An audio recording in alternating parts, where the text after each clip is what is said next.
Welcome everyone to Fundamentals of Kabbalah and Chassidut. Today we are finishing a short three-part mini-series that we've been doing on exile and redemption. We did it between Purim and Pesach, and we are going to conclude tonight as we get closer and closer to Pesach, and hopefully this will bring more enlightenment to our holiday. So we spoke a lot about exile and redemption on the global level, the historic level, the Jewish level, and the personal level. And tonight we're going to really hone in on a statement by the Arizal about exile. And he said that the exile in Egypt was an exile of da'at, of knowledge, obviously connected to the sphera of da'at. So we want to explore how was the exile in Egypt an exile of da'at. Now first, we'll go back a little bit because last week we discussed a lot about the level of personal exile and redemption, the idea of expression, the ability or inability to express oneself. And we connected that to the letter of the month of Nisan, according to the Sefer Yetzirah, which is the letter Hey, and to the Chush, the sense of the month, according to Sefer Yetzirah, which is speech.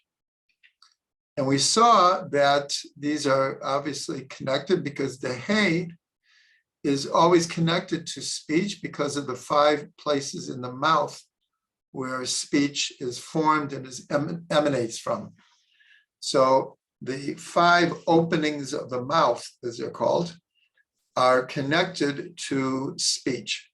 Now, the Zohar says, Da'at ganiz bepuma, that da'at, knowledge, is hidden in the mouth. So what does that mean? So in Kabbalah, in the Zohar, the mouth is connected to Malchut. And when you look at the Sfirot, so the center line of the Sfirot is Keter, Dat, Teferet, Yesod, Malchut. It ends with Malchut. So this idea that Dat, knowledge, is hidden in the mouth is the idea that just like Dat pulls down from the superconscious of Keter into normative consciousness, having Dat hidden in the mouth is connecting it to its full manifestation. His Malchut is the receptacle of all the Sfirot before it, and it becomes the stage on which reality is happening. So, Dat ganiz bepuma, that through speech we reveal what our thoughts are, because Dat is in the intellect, in the world of thought, and here we're drawing it down into speech and into action. So having said that, now let's look a little bit deeper at the Arizal's statement that the exile of Egypt was the exile of Dat. And in conjunction with this, the Ari gives over really a paradigm shifting understanding of the history of the world and of the Jewish people. I'm going to do it in like the shortened version, and then we're going to see how it plays out in the exile in Egypt. The Ari revealed that the exile of Dat is, of course, going back to the Garden of Eden. all of the, whether we take it as symbolism or metaphor or allegory, as also just simple reality, eating of the tree of knowledge of good and evil led to Adam and Eve being expelled from the garden. They went into exile because of eating from the Eitzadat Tovara, the tree of knowledge of good and evil. So obviously the beginning of the exile of Dat is beginning in the Garden of Eden. Then the Ari explains that after they were expelled and after they had Cain and Abel, they gave birth to Cain and Abel, there was 130 years where Adam and Eve were not together in marital relations. 130 years. This number, it's a whole long Torah about the significance of those 130 years, the number 130 throughout history. But that's for a different time and a different place. For our purposes, they separated for 130 years. And then when they got back together, they gave birth to Seth. And from that comes,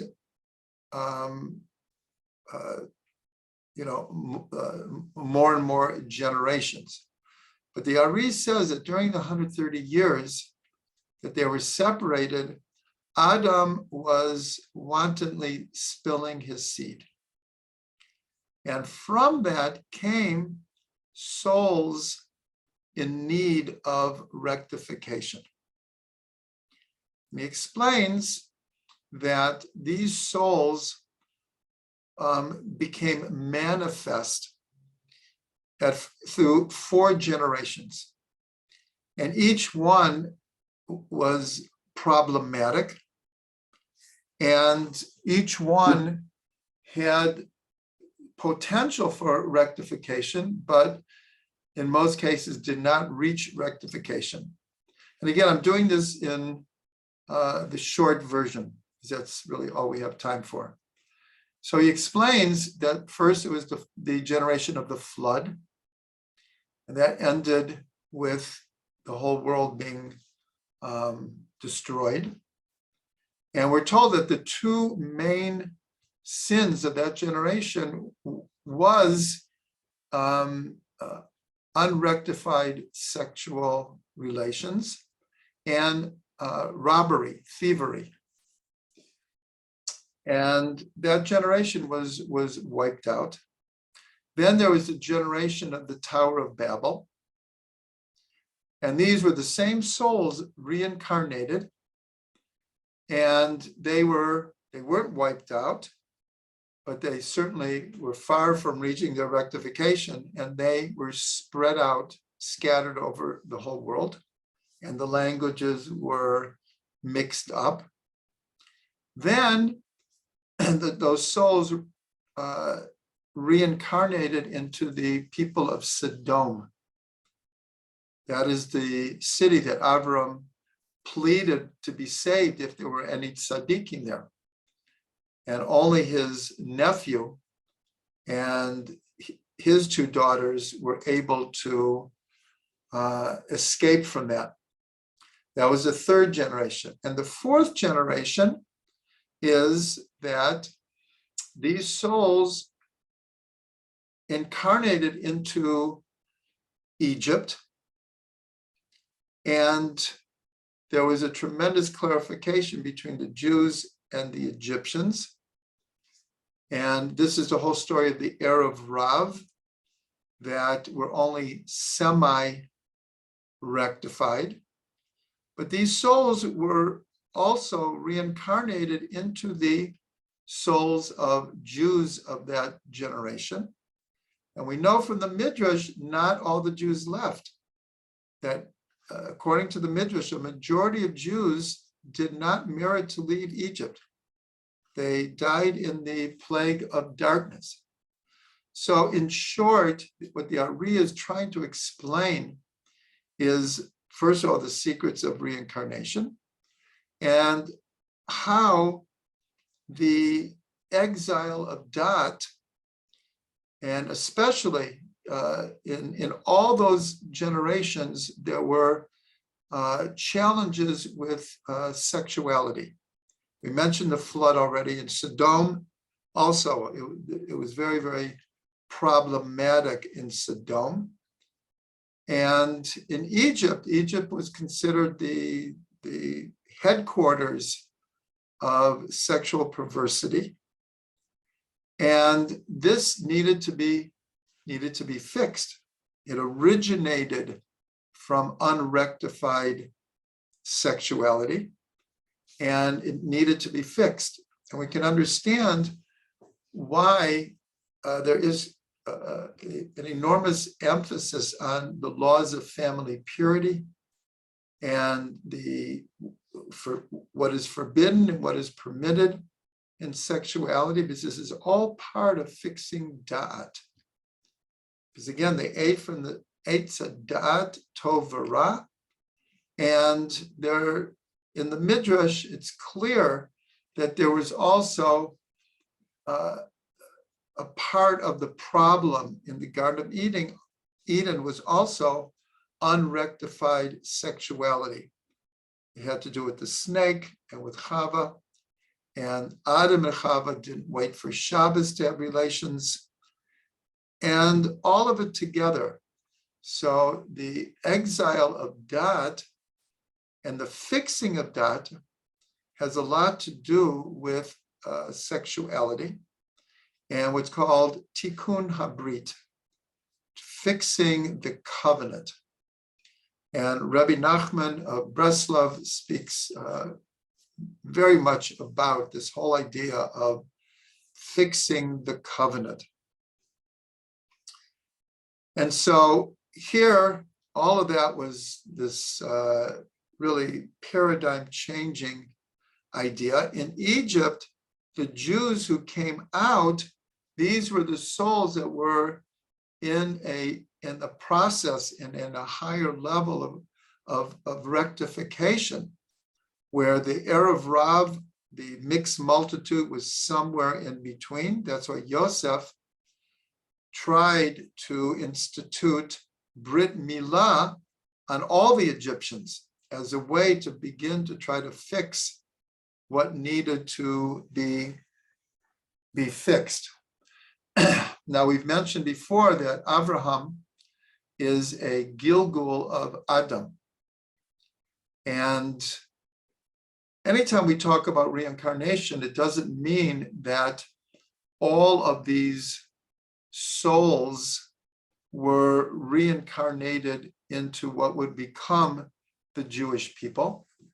We always learn that any person at any time has many, many different levels of soul and many different sparks of previous lifetimes. It's actually quite complicated. But here we see that in Egypt, the Jews who left Egypt were the ones who had begun to overcome the exile of Dat and were in the process of coming to a whole different level.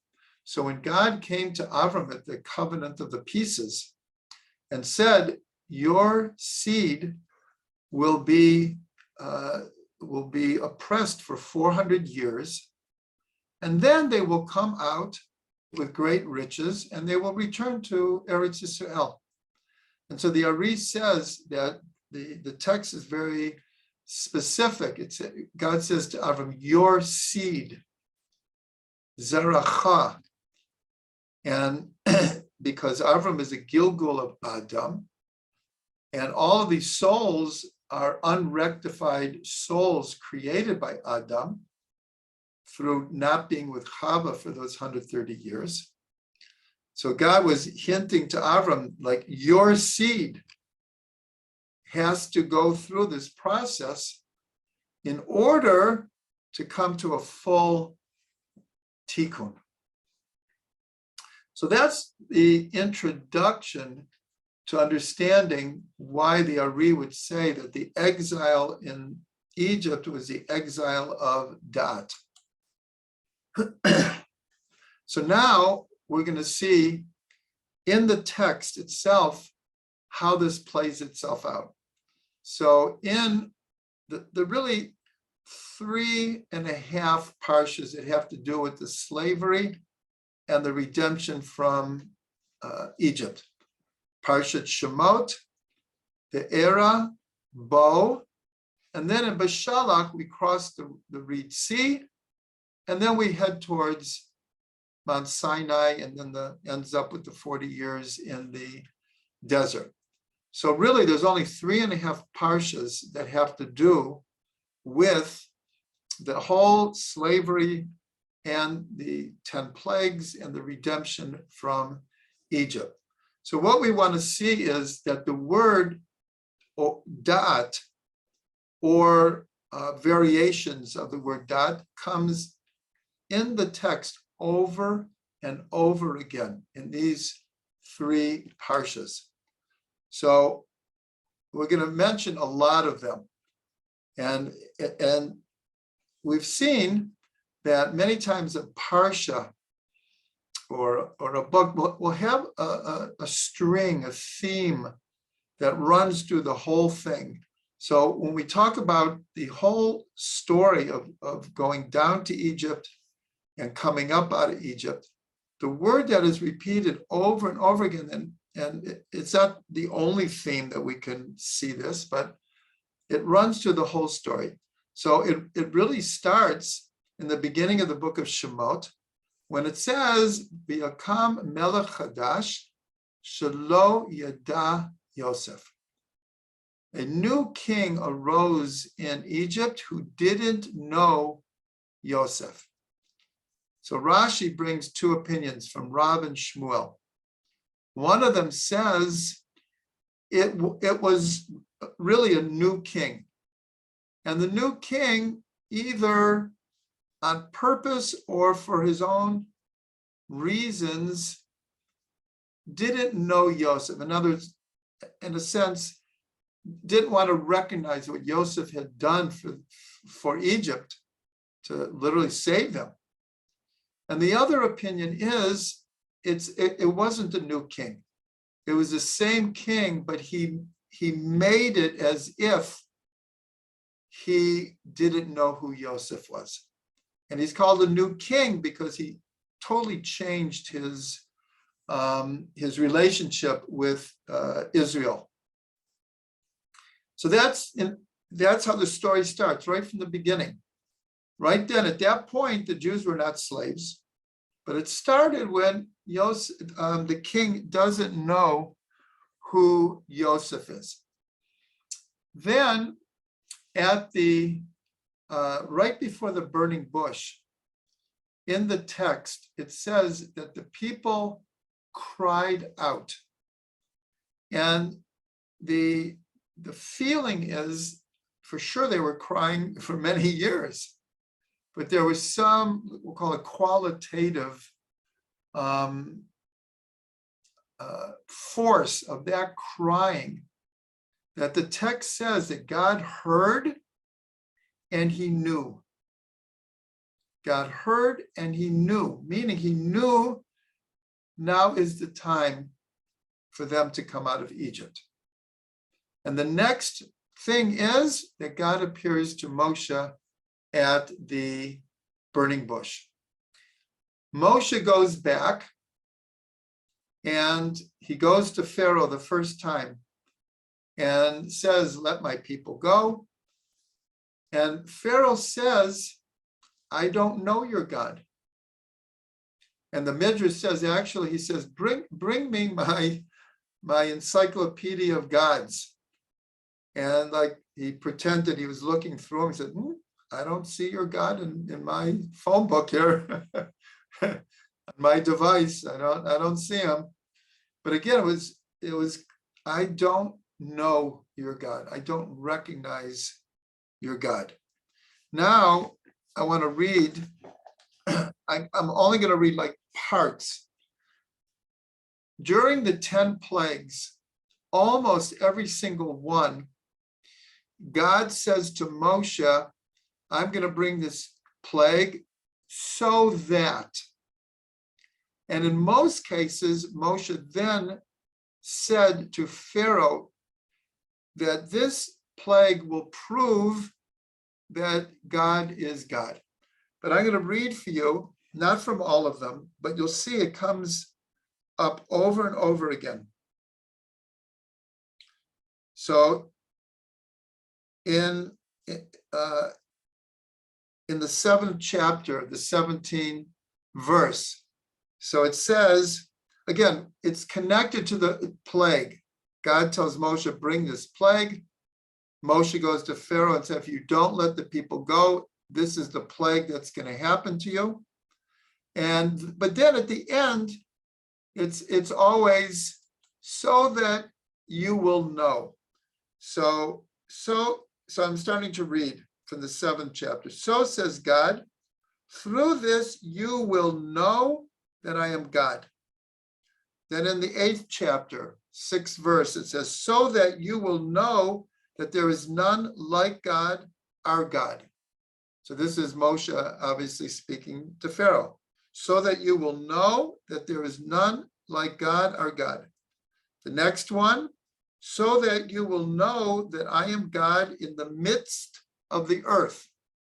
Each one is a little bit different. The next one, for this time I will send all my plagues against your heart, so that you will know that there is none like me in the world. And there are more. In other words, almost every one of the 10 plagues is associated with God wanting both the Egyptians and the Israelites to know that I am God. So I'm just going back when Moshe goes to Pharaoh the first time. So Pharaoh says like this, who is this God that I should heed his voice to send out Israel? I do not know God, nor will I send out Israel.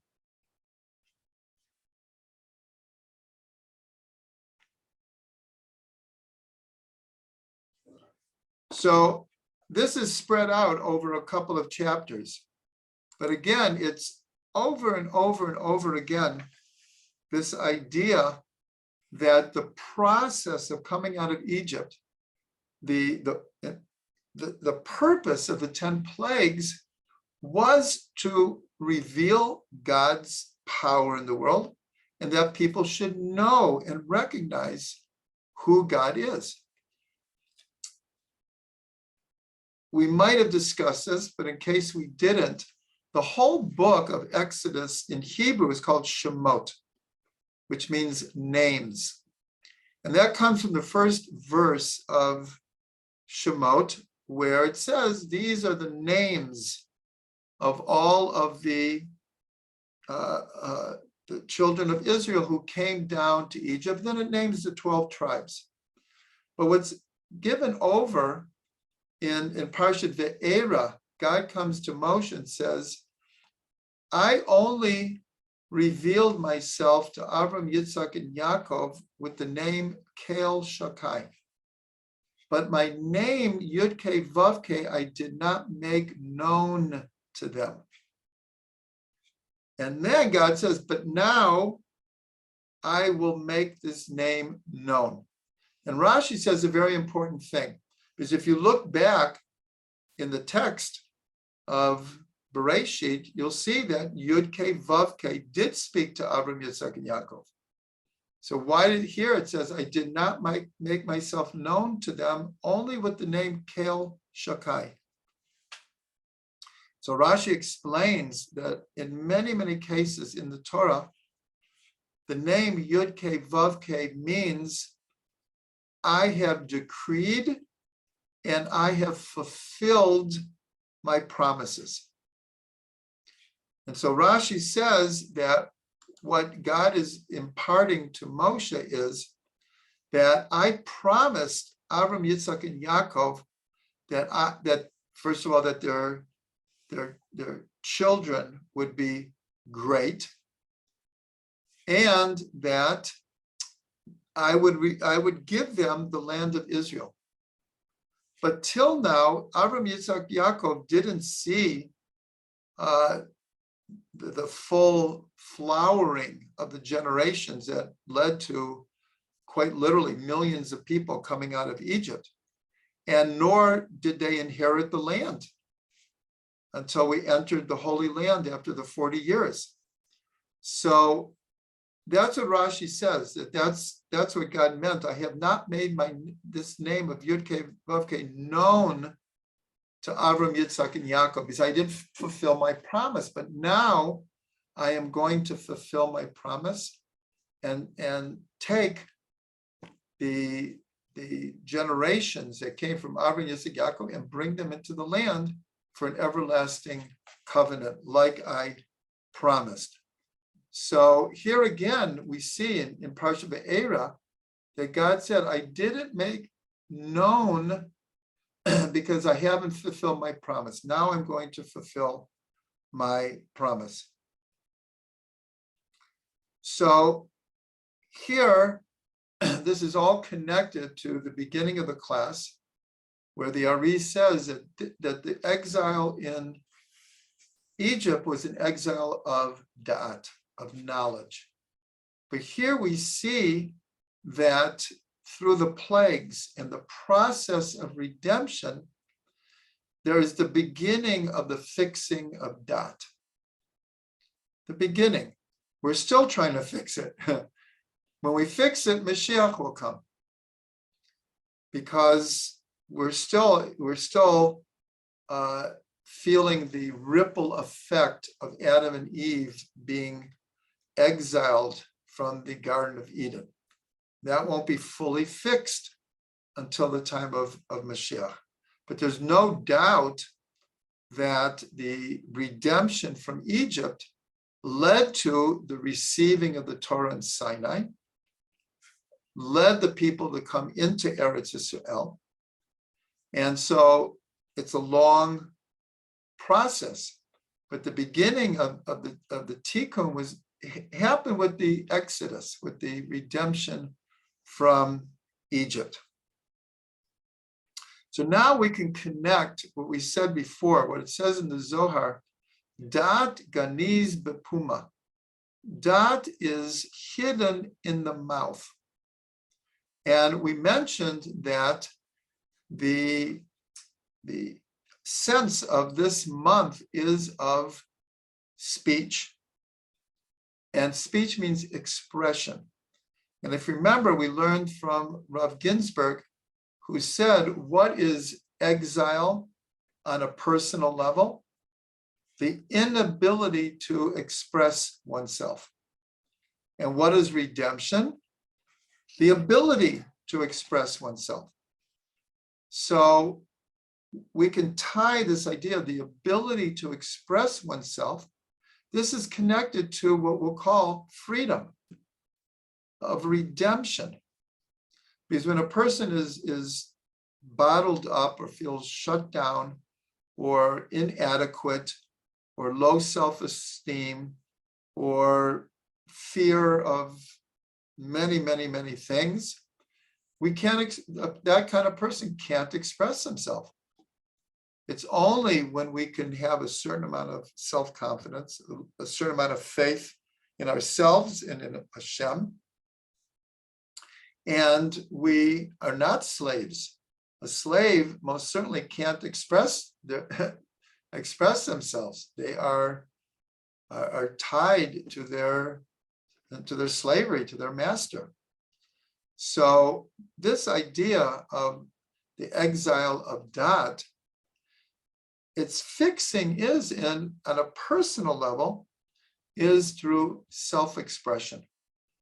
And on a national level, it's whenever it's going to happen, when Am Yisrael becomes a true light to the nations and becomes an example to the nations and can express that specialness and that connection to God, and can express where that light is coming from.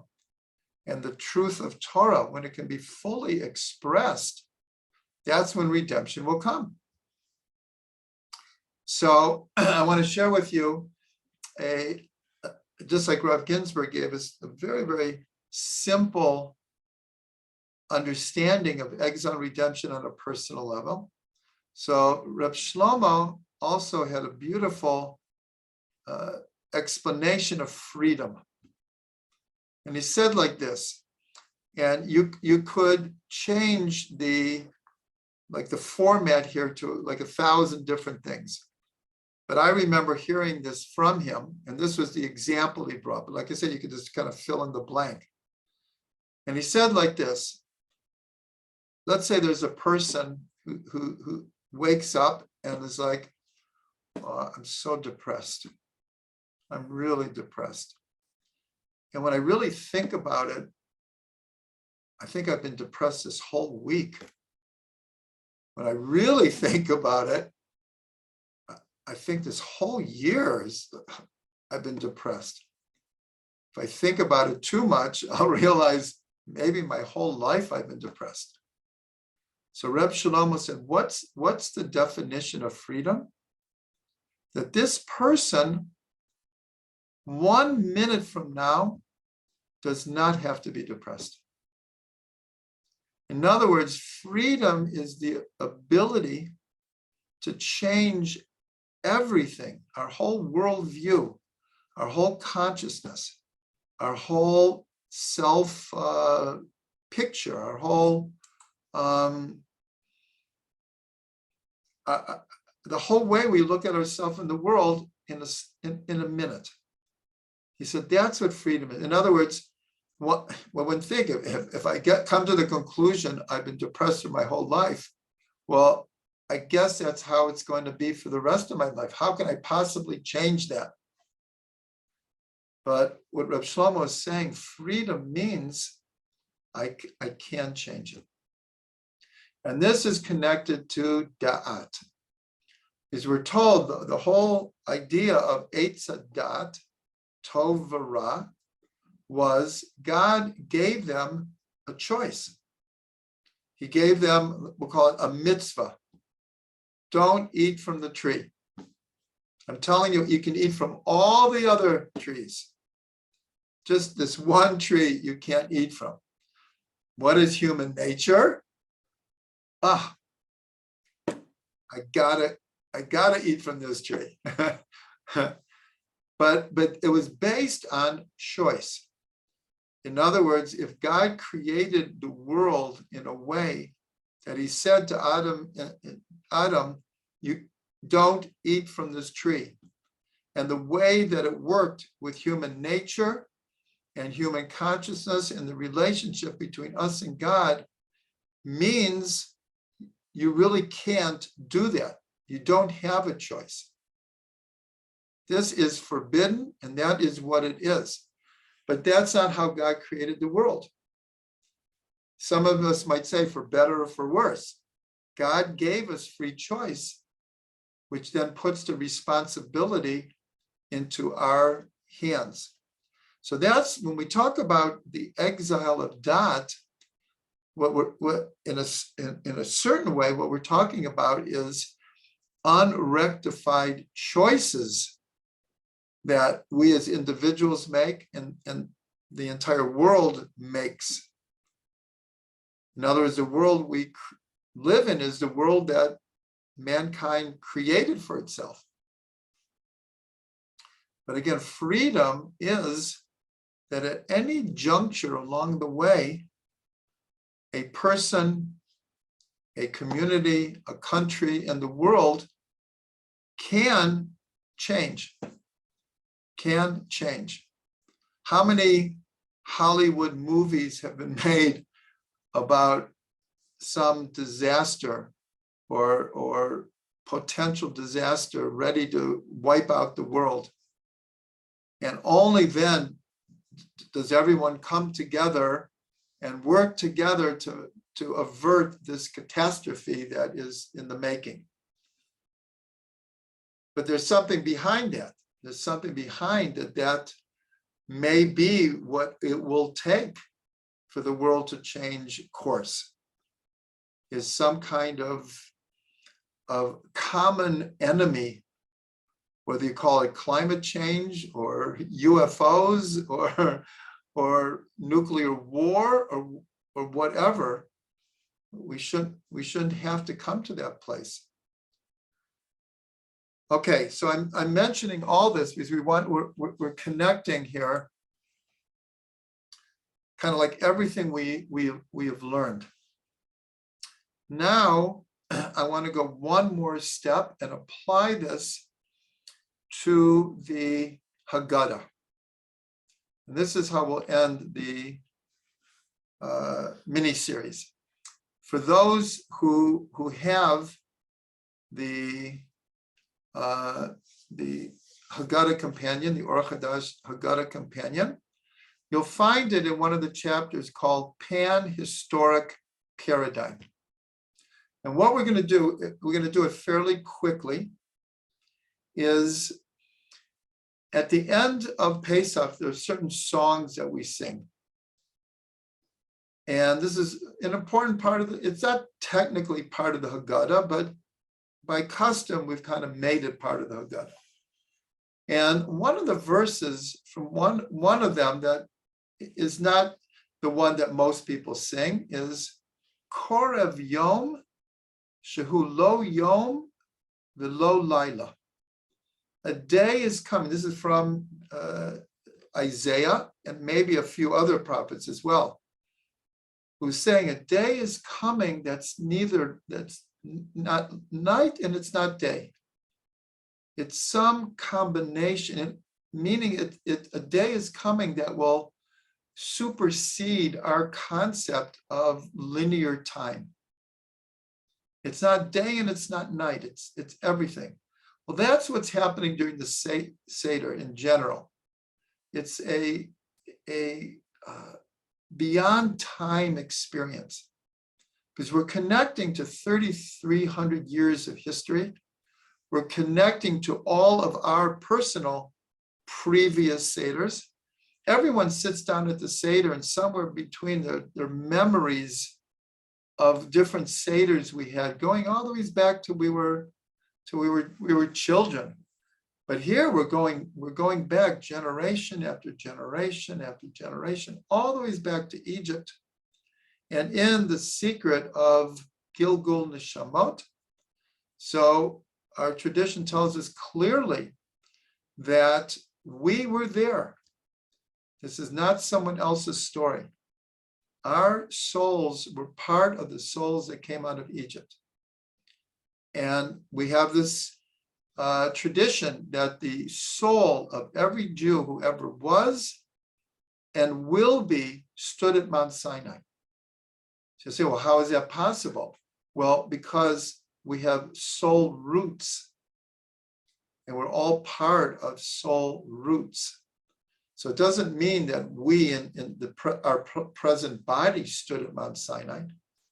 It means that in some soul form, we were at Sinai. But if we're at Sinai, it means we left Egypt. So it's our story. It's not a story about someone else that happened a long time ago. And of course, that's a key point to really, really understanding the Seder. So what I'm going to do now is I'm going to go through, and I do mean quickly, the 15 steps of the Seder. And we're going to go through all of history, from even before history, all the ways to Mashiach, and even past to the world to come. And it's all happening during the Seder, and it's all meant to be experienced, not just intellectually, but to really understand how we can transcend time and experience past, present, and future, like all at once. So we begin, the first three steps are Kadesh, Urchatz, Karpas. Sanctifying the day on the first cup of wine. We wash our hands without a blessing, to eat a vegetable dipped in salt water. So these three can be explained in 1,000 different ways. And they have been. Look at any Haggadah and you'll see 1,000 different explanations.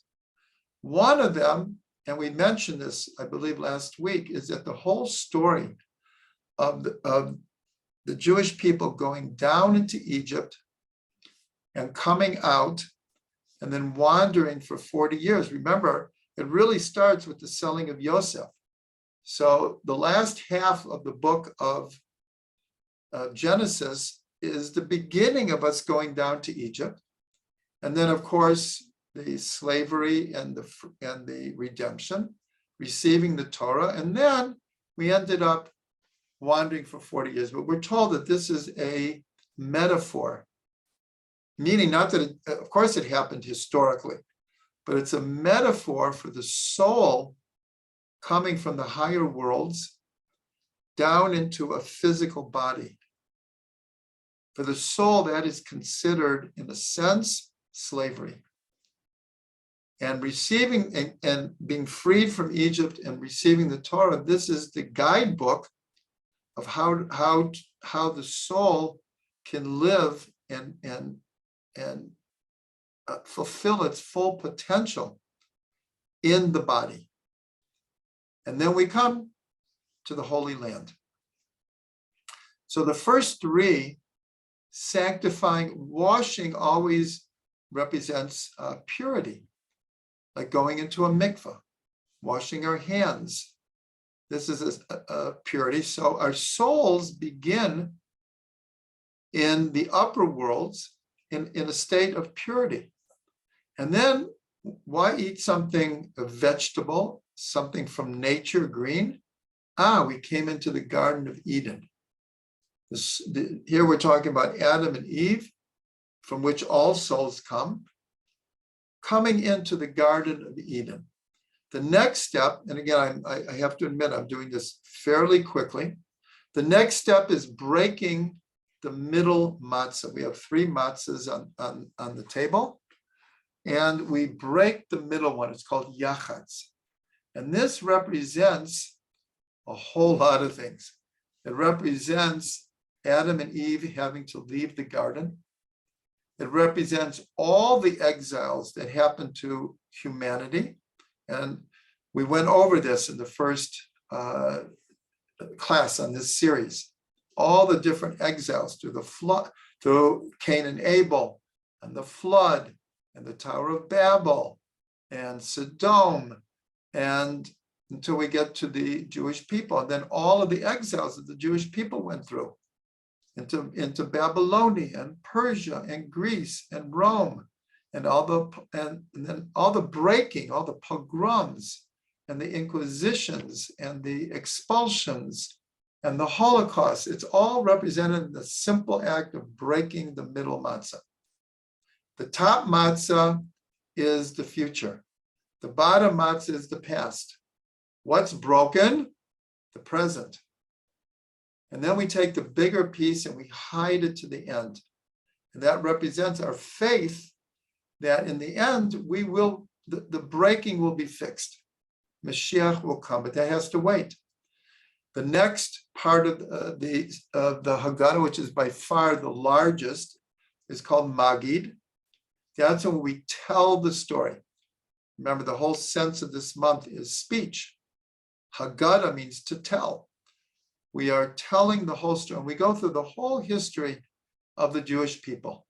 We go through the 10 plagues. We go through the crying. We go everything. And then at the end of Magid, we say a blessing that God redeemed us from Egypt and will redeem us into the future. And we say a bracha, Ga'al Yisrael, and we start Hallel. Hallel is we only do it on holidays. But here we just told the story of our whole exile. So this is where the whole evening changes. And then we drink the second cup. We've started Hallel.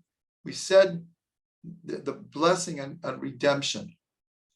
And then we have Raksa, Motzi, Matzah, Moror, Korech.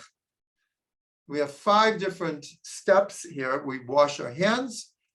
We say 2 blessings on the matzah. We say 1 on the moror. Then we make a sandwich. All of this is connected. We have 1 foot in redemption already. We started Hallel. We have 1 foot in redemption. We drank the 2nd cup. So why are we going back and eating moror? So the Baal Shem said, the secret of exile is forgetting. The secret of redemption is remembering. And actually, in Yad Vashem, the Holocaust Memorial in Jerusalem, I haven't been there in years, but it used to have this quote on the wall right before you left the last building. That was the last thing you go out with.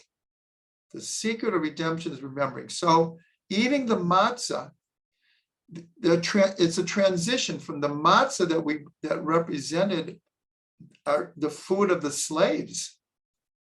It now becomes the food of freedom. It becomes the representative of faith.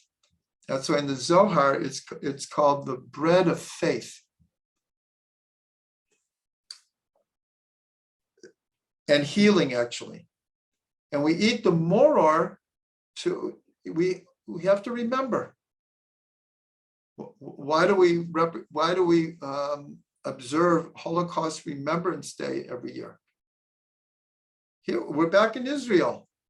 Well, why do we have to remember? Of course we have to remember. That's how we got to Israel. That's part of the story. And then we make the sandwich, we put the bitter, we dip it in the charosted, it's sweet, it's bitter and sweet. And then we sit down to the feast of the year. Shulchan Aruch, this table is set now. And we're told that at the time of Mashiach, there'll be a special feast called the Feast of Leviathan. This is like symbolic of redemption. This is like the Feast of Feasts. Again, we have 1 foot in redemption already, but now we're about to put our 2nd foot in redemption. We're experiencing, the meal becomes this celebration of freedom, of Mashiach. And then we do tzafun. We bring back the hidden piece. Because when Mashiach comes, all those things that we didn't understand that were hidden from us, all the secrets will be revealed. In our own lives, why did history unfold the way it did? Why did Jewish history unfold the way it did? What is the ultimate purpose of the world and God's revelation? We bring it back and we eat it. We integrate it. And then we say the final blessing, Birchat HaMazon, on the 3rd cup of wine. So we're going farther and farther into the Messianic era. And then at the end of Birchat HaMazon, there is a 1-line addition that we only say once a year. Harachman hu yanchilenu yom shekulo tov. The merciful one, let us inherit the day that is all good. Yom shekulo aroch, a day that is everlasting. Shetzadikim yoshvim be'atarot be'roshehem be'nehanim meziv hashachina. And the tzadikim, which means all of us, will be sitting with crowns in their heads and blissing out in the presence of the Shekhinah. Like this one verse is like, oh my gosh. Oh my gosh. Yeah. So this is, we're in the Mashiach Messianic era, and we are experiencing this, everything is good. And then we do Hallel, Hallel Gadol, only once a year. And actually, there's something very unique about Pesach. During the year, we never say Hallel at night, only during the day. And we only say it once. On Pesach, we say it twice at night and once in the day. We say Hallel 3 times. But the one at night is called Hallel Gadol, because after the regular Hallel, we add Hodul Hashem Kitov Kili Olam Chazdo, all 26 verses. And then we add some of the Shabbos prayers, Nishmat Kol Chai and Yishtabach. And so this is what's called Yom Shekulo Shabbos. We're beyond, in a sense, the Messianic era is now in full force. It's Yom Shekulo Shabbos. It's a day that's all Shabbos. And then we say Nirtza, and we request that God accepts all of our service that we just did. And then we sing the songs. And one of them is Echad Mi Yodea, Shnayim Mi Yodea. Who knows one? Who knows two? So here we see the obvious connected with fixing the exile of dot, of knowledge. Who knows one? Who knows two? Who knows three? Here we get like 13 doses of knowing. And then at the very end, of course, is Chad Gadya, the one little goat. And the last, and the goat is eaten by a cat, and the dog eats the cat, and the stick hits the dog, and the fire burns the stick, and the water puts out the fire, and the cow drinks the water, and the slaughter comes and slaughters the cow. The angel of death comes and slaughters the slaughter, and God comes and wipes out death forever. That is Techiyat HaMeitim, and that is the world to come. Death has been abolished. There is no more death. It's only the eternal bliss of the soul in the presence of the Shekhinah. So here, this is, I have to say, this is how I go through every Seder. In other words, this is the paradigm that is the framework for all the other beautiful little Torahs and insights and everything. Because here we're experiencing all of history in real time, in the present time. It's a very, very, very powerful paradigm. So if I said it too fast, you'll all get the link to hear this again. You can listen to it again. And for those who have the Haggadah Companion, it's a whole chapter that goes through this. But I think I did it justice. Okay, so I'm going to end with a blessing, because next week is Pesach already, and we won't be meeting again before then. So we should all have a joyous and meaningful Pesach.